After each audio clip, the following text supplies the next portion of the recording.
There are moments in history where opinions don't matter as much as reality. This is one of them. Because when you hear the words conflict with Iran, most people immediately go to politics. Who's right? Who's wrong? Who said what? But the real issue? It's been sitting there for decades. Not months. Not years. Decades. And here's the part that doesn't get said enough. Every modern U.S. president, Republican and Democrat, has understood one thing clearly. A nuclear-armed Iran changes everything. That's not controversial. That's not partisan. That's been the baseline concern across administrations. Go back and listen to the language. You'll hear phrases like, Iran must not be allowed to obtain a nuclear weapon. All options are on the table. This is a threat to global security. Different voices, same message. Over and over again. And yet, here we are. So the question isn't whether the threat was known. The question is, why was it never fully dealt with? And this is where the reality gets uncomfortable. Because actually dealing with it, was never just a military question. It was a political one. Every president understood the stakes. Every president understood the risks.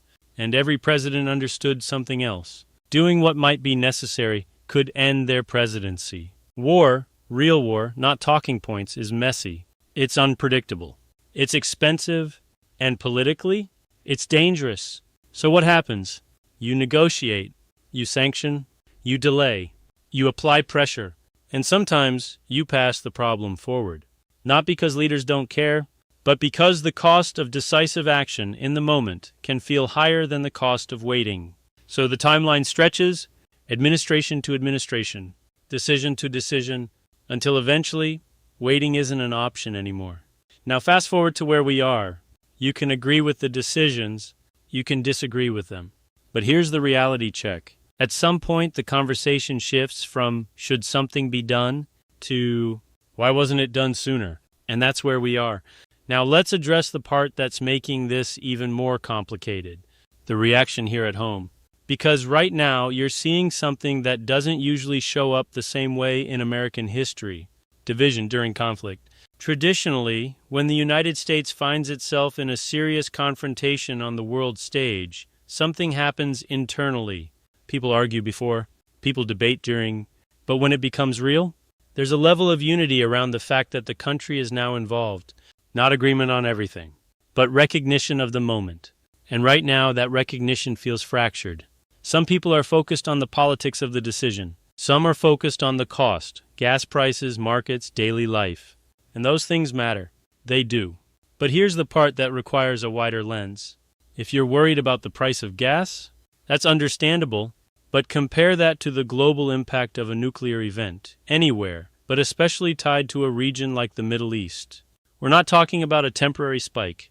We're talking about global markets destabilizing overnight, supply chains collapsing, energy markets going into shock, financial systems reacting instantly, and yes, that would reach every household, every business, every sector.